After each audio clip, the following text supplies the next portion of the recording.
আসসালামু আলাইকুম। আমি জাস্ট এখানে এসেছি শুধু সহমর্মিতা জানানোর জন্য যারা এই শীতের মধ্যে বাংলাদেশে শাহবাগে অবস্থান গ্রহণ করেছেন, হাদির বিচার চাচ্ছেন। আমি ব্যক্তিগতভাবে তাদের সাথে সহমর্মিতা পোষণ করছি।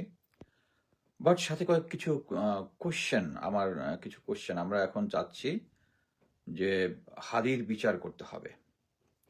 সো এর মধ্যে আমরা কি দেখলাম যে যারা অ্যাক্টিভিজম করতেছে তাদের ফেসবুক আইডি একটার পরে একটা খেয়ে দিচ্ছে, আবার কিছু কিছু কপিরাইট ভায়োলেশন, মানে খুব ফানি ফানি মেটা যেটা করতেছে।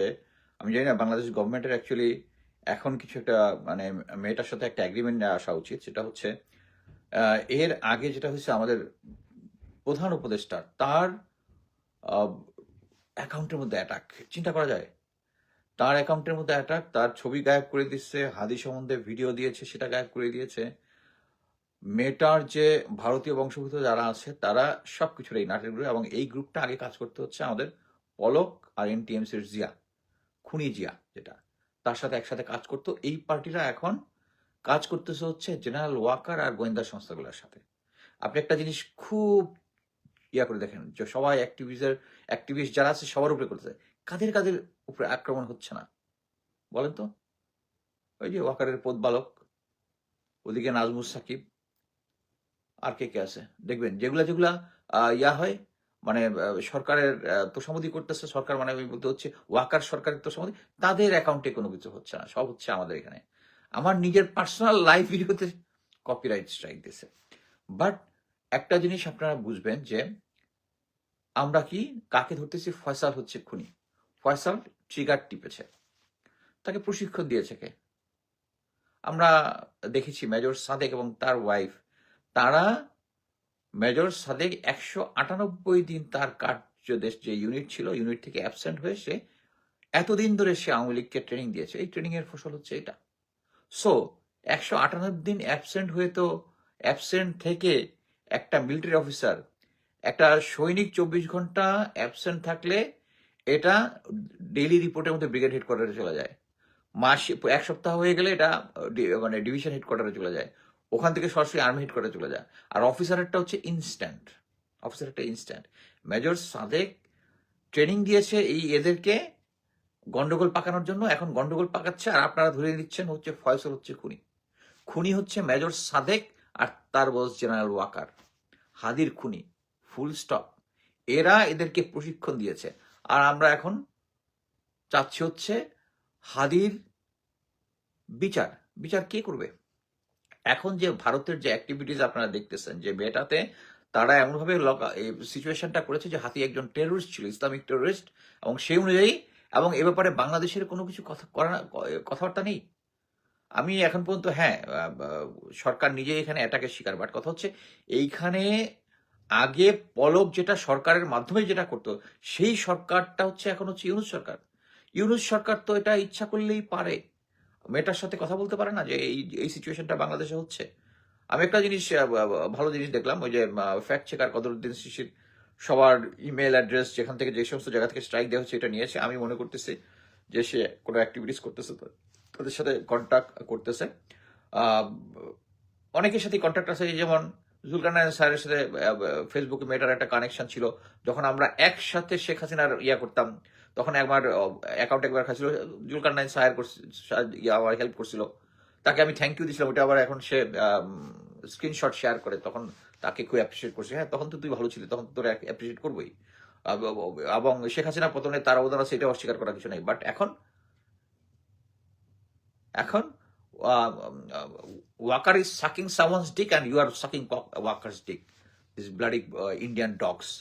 সো এখন আলটিমেটলি হচ্ছে আমরা যতই বিচার চাই, আমাদেরকে দেখতে হবে ফয়সল শুধু ট্রিগারটা টিপেছে, আর এদেরকে ট্রেনিং দিয়েছে মেজর সাদেক, আর মেজর সাদেককে স্পেয়ার করে দিয়েছে হচ্ছে জেনারেল ওয়াকার। এখন শুধু দেখবেন যে আমি একটা জিনিস বলি, গত 3-4 দিন আগে একটা 3 বাহিনীর প্রধান গিয়েছিল প্রফেসর ইউনূসের সাথে দেখা করতে। ওই দিন রাতের বেলা জেনারেল ওয়াকারের বাসায় একটা বিশাল মিটিং বসেছিল।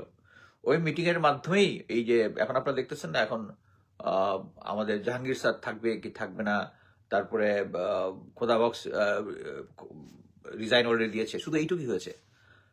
আমি যেটা শুনলাম Jahangir sir is very sick, উনি অফিসেও যাচ্ছে না, কি করতেছে, উনি ডিটারমাইন্ড যে উনি রিটায়ার করবে, মানে রিজাইন দিবে। এখন এই সিচুয়েশনটা একটা হজবরল একটা অবস্থা, এবং আমার কাছে যেটা মনে হচ্ছে যে ইন্টারিম গভর্নমেন্ট চাচ্ছে কোনো রকমে একটা নির্বাচন করে বিএনপির কাছে ক্ষমতা দিয়ে চলে যাবে। আমরা কিন্তু এটা চাই না, বিএনপি ক্ষমতায় আসুক, কারো কোনো সমস্যা নাই, কিন্তু নির্বাচনটা সহি হইতে হবে। এইটাই আমরা, এমন একটা সেনাবাহিনীর কাছে আমাদের প্রত্যাশা একটাই যে যেভাবেই মানে ক্ষমতা নেওয়ার পরে করুক, কিন্তু 5 বছর পর পরে একটা নির্বাচন হবে, সহি নির্বাচন। এইটা সেনাবাহিনী ছাড়া কেউ এনশিওর করতে পারবে না।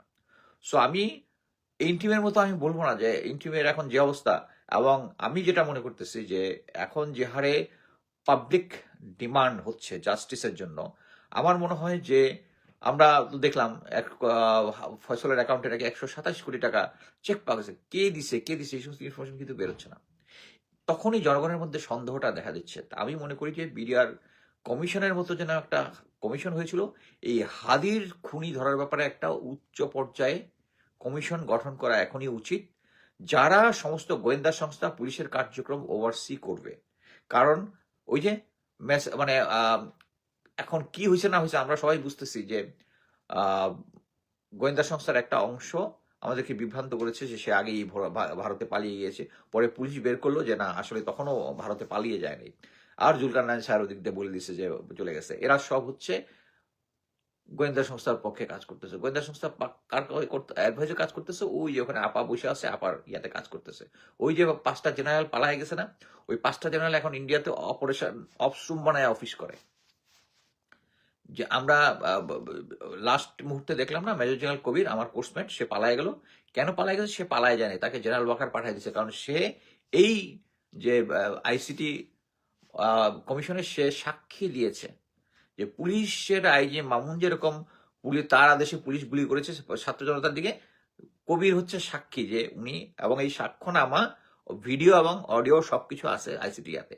এইটা যেই জেনারেল ওয়াকার বুঝছে, জেনারেল ওয়াকার কবিরে পার করাই দিয়ে দিচ্ছে। কবির ইজ নট দ্যাট স্মার্ট যে একা একা ইন্ডিয়া ইয়া করে, যে আমার কোর্সমেট আমি ভালো মতো জানি। সো আমরা যত যাই করি, আমি মনে করি যে এই মুহূর্তে একটা কমিশন গঠন করা দরকার।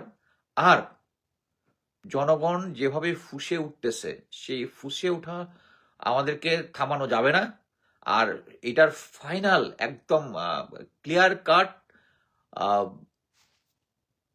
কাট সলিউশন হচ্ছে সেম, আমি বারবার যেটা বলতেছি, জেনারেল ওয়াকারকে সরাই দিলে আলটিমেটলি সবকিছু ইয়া হয়ে যাবে। এখন যেটা হচ্ছে, সে একটা প্যারালাল গভর্নমেন্ট পাচ্ছে, সরকারের পাশাপাশি একটা প্যারালাল গভর্নমেন্ট চালাচ্ছে।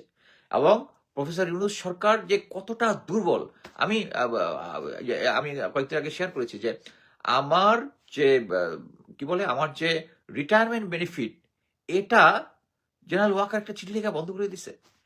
এবং অ্যামেজিংলি একটা জিনিস হচ্ছে, আমি একটা মিলিটারি অফিসার, আমি একটু গেজেটেড অফিসার, আমাকে যদি কোনো কারণে বেনিফিট বন্ধ করতে হয়, আমাকে চাকরিচ্যুত করতে হবে। চাকরিচ্যুত করার কোনো সুযোগ নাই।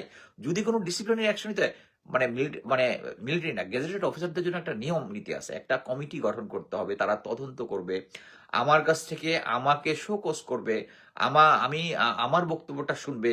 আমাকে যদি না পায়, চিঠিটা আমার বাসায় চিঠি দিতে হবে, তারা কোনো চিঠি দেয় নাই, যদি না পায় তারা পত্রিকায় বিজ্ঞাপন দিবে যে তোমার এখানে শোকজ করা, তোমার নামে এই আছে, কোনো কিছু করা হয় নাই। তারা একটা চিঠি পাঠাইলো প্রফেসর ইউনুসে, আর প্রফেসর ইউনিভার্সিটি সম্মতি দিল, এবং আমি যে চিঠিটা সই করছি, সেটা যে শেয়ার করেছি, সেটা হচ্ছে মিনিস্ট্রি অফ ডিফেন্স থেকে একজন বলতেছে প্রফেসর ইউনিভার্সিটি অ্যাগ্রি করছে। প্রফেসর ইউনুস কিভাবে একটা মানে উইদাউট, আমি পরে মিলিটারিতে কথা বলছি, বললো যে সেনাবাহিনী থেকে নাকি চিঠিটা গেছে যে আমি সেনাবাহিনীর ভাবমূর্তি ক্ষুণ্ণ করছি। আরে বেটা, আমি 28 বছর চাকরি করে ক্লিন ভাবে, ইটস নট দ্যাট আমি ক্লিন রেকর্ড নিয়ে বের হচ্ছি। যদি একজনের এগেনস্টে 1000টা ইয়াও থাকে, সে যদি নর্মাল রিটায়ারমেন্ট করে, ইউ জাস্ট কেন তাকে এটা বন্ধ করতে পারবে, কোনো আইনে পারবে না। সো এটা জেনারেল ওয়াকারও ভালো মতো জানে। এটা হচ্ছে সেন্স অফ জাস্টিস তার মধ্যে নাই। সে মনে করে যে এখনো সেই হাসিনার আমলে যে আমার পাওয়ার আছে, সে ভালো মতো জানে আমার এই টাকা আটকায় রাখতে পারবে না, কোনোভাবেই পারবে না। এটা আমি আদালতে ইয়া করলে, এখন যেহেতু আদালত তারা কন্ট্রোল করে হয়তো আটকায় রাখবে, বাট সবচেয়ে মানে সবাই মনে করতেছে আমি একদম আমার টাকা পয়সা আটকায় দিছে, নাথিং। আমি অ্যাকচুয়ালি রিটায়ারমেন্ট করার পর থেকে আমার টাকাটা ওখানেই জমতেছে। আমার প্ল্যান হচ্ছে ফিউচারে ছেলেদের জন্য যখন বিয়ে দিব তখন ওই টাকা নিয়ে আসবো।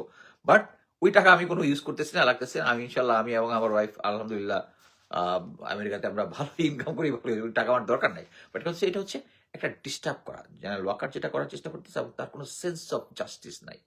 সো এরকম একটা সেন্স অফ জাস্টিস যার নাই, মিলিটারির সেনাপ্রধান হয়ে গেছে সে, ওই যে জামাই কোটাতে আওয়ামী লীগের জামাই। সো আমি যেটা মনে করি এখন হাদির যে বিচার চাওয়াটা হচ্ছে এখন সবকিছুর কি ফ্যাক্টর। এই যে পার্টিটা আছে ভারতের, যে যে প্যারালাল গভর্নমেন্টটা সেনাপ্রধান চালাচ্ছে, ওইটাই ভেঙে যাবে হচ্ছে এই হাদির বিচার চাওয়াটা নিয়ে। এবং আমি অ্যাকচুয়ালি ভেবেছিলাম আজকে তারেক জিয়া যাবে হচ্ছে হাদির কবরে জিয়ারত করতে, যায়নি, কালকে নাকি যাবে, লেটস সি। এবং উনি যদি হাদির বিচার না চায়, আমরা কিন্তু আওয়ামী লীগ নিষিদ্ধ করার সময় তাদেরকে দেখি নাই, হাদির ব্যাপারেও তাদেরকে লোকজনদেরকে দেখি নাই।